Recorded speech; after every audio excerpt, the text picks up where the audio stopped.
మన VVIT university, absolute discipline, absolute education.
Right, breaking news చూస్తున్నాం. విజయవాడలో సంచలనం సృష్టించిన సాయికృష్ణ లాకర్ డెప్త్ కేసు దర్యాప్తు ప్రత్యేక దర్యాప్తు బృందం మరింత వేగవంతం చేసింది.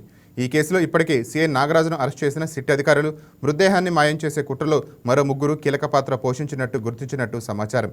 దర్యాప్తులో భాగంగా హెడ్ కానిస్టేబుల్ అశోక్, జంగం నాని, సీఐ స్నేహితుడు సురేష్లు సీఐ నాగరాజుతో కలిసి సాయికృష్ణ మృతదేహాన్ని తరలించడం, ఆధారాలు చెరిపివేయడానికి ప్రయత్నించినట్టు సిట్ గుర్తించింది.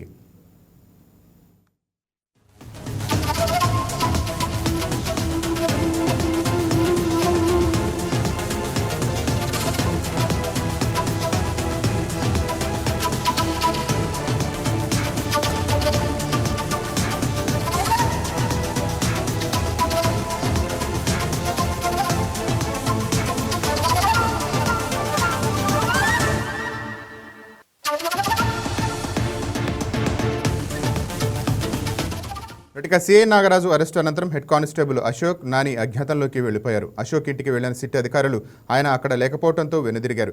సీఐ నాగరాజుకు అశోక్ అసిస్టెంట్గా పనిచేసినట్టు, అలాగే హెడ్ కానిస్టేబుల్ జంగం నాని సీఐ పేరు చెప్పుకొని పలు వ్యక్తిగత వ్యవహారాలు నిర్వహించడంలో కీలకంగా వ్యవహరించినట్టు సిట్ అధికారులు గుర్తించారు. గతంలో గన్నవరం పోలీస్ స్టేషన్లో సస్పెన్షన్ గురైన నాని అనంతరం పడమట పోలీస్ స్టేషన్లో కూడా అక్రమాలకు సంబంధించిన ఆరోపణలు రావడంతో ఉన్నతాధికారులు ఆయన్ను వీఆర్కు పంపినట్టు సమాచారం. ఇటీవలే ఆయనకు కృష్ణలంక పోలీస్ స్టేషన్లో హెడ్ కానిస్టేబుల్గా పోస్టింగ్ ఇచ్చారు.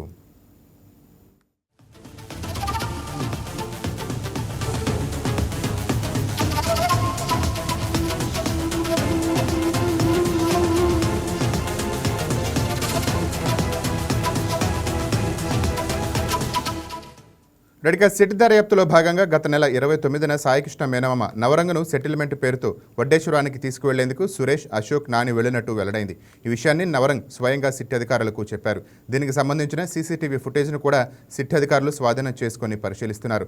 కాల్ డీటెయిల్స్ రికార్డులు, సీసీటీవీ ఫుటేజ్ ఆధారంగా ఈ ముగ్గురు పోలీస్ సిబ్బందికి కేసులో కీలక పాత్ర పోషించినట్టు సిట్ భావిస్తున్నట్టు తెలుస్తోంది.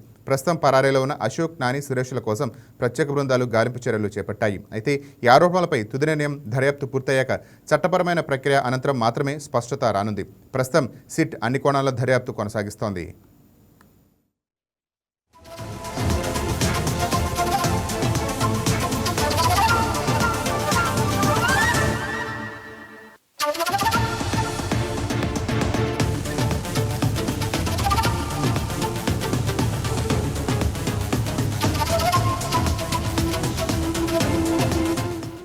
ఇక దీనిపై మరింత సమాచారాన్ని మా విజయవాడ కరెస్పాండెంట్ బిందు ఫోన్ ద్వారా అందిస్తారు. రైట్ బిందు, చెప్పండి.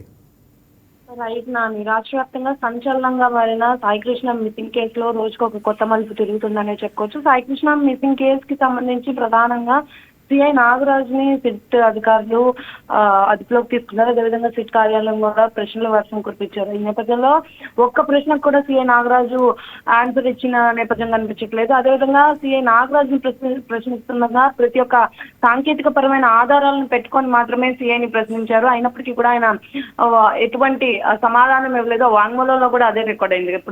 ఇప్పుడు ప్రస్తుతానికైతే ఈ కేసుకి సంబంధించి లాకప్ డెత్ కేసులో సిట్ దర్యాప్తు రోజుకి వేగం పుంజుకుంటుందని చెప్పుకోవచ్చు. ఎందుకంటే ఈ కేసులో సాయికృష్ణ మృతదేహం మాయం చేసే ప్రయత్నంలో అప్పటికి సంబంధించి సిఐ నాగరాజ్ తో పాటు అప్పుడు ఇద్దరు హెడ్ కానిస్టేబుల్, అతని స్నేహితుడు సురేష్ సహకరించినట్లు కూడా సిట్ అధికారులు గుర్తించినట్లు సమాచారం. నాని అయితే అయితే సిఐ నాగరాజ్ అరెస్ట్ అనంతరం కూడా ఈ హెడ్ కానిస్టేబుల్ ఇద్దరు అజ్ఞాతంలోకి వెళ్లారని కూడా ఆరోపణలు వినిపిస్తున్నాయి. అంటే ఇద్దరు ఒకేసారి లీవ్ పెట్టారని, ఆ ముందు రోజు 2 రోజులు సెలవు తీసుకున్నారనే సెలవు తదనంతరం కూడా ఎప్పుడైతే సెలవు తీసుకున్నారో ఆ తర్వాత కూడా వెళ్ళని నేపథ్యం కనిపిస్తుంది. అంటే విధుల్లోకి వెళ్ళని నేపథ్యం కనిపిస్తుంది. ఇంకా సీఎం నాగరాజుకి అత్యంత సన్నిహితుడుగా అసిస్టెంట్ గా పనిచేసిన అశోక్ పాత్రపై కూడా ప్రత్యేకంగా ఆరా తీస్తుండగా, మరోవైపు ఇటు హెడ్ కానిస్టేబుల్ జంగం నానితో కూడా గతంలో సీఐ పేరు చెప్పుకుంటూ ప్రైవేట్ దందాలు నడిపినట్లు కూడా సమాచారం. నాని అంటే ఈ జంగం నాని అనే అతను ఇదివరకు గన్నవరం సంబంధించి అక్కడ కూడా ఇట్లాంటి దందాలు జరిపినట్టు, అయితే ఇటువంటి నోటీస్ అయిన తర్వాత పడమట పోలీస్ స్టేషన్ కి ఆయన ట్రాన్స్ఫర్ చేసినప్పటికీ కూడా ఆయన ఇదే ప్రవర్తన కొనసాగించారని, పడమటలో కూడా నిలకడగా లేని సమయంలో విఆర్కి పంపించారని, తర్వాత కొద్ది రోజుల క్రితమే కృష్ణంగా పిఎస్కి వచ్చారని కూడా చెప్పారు.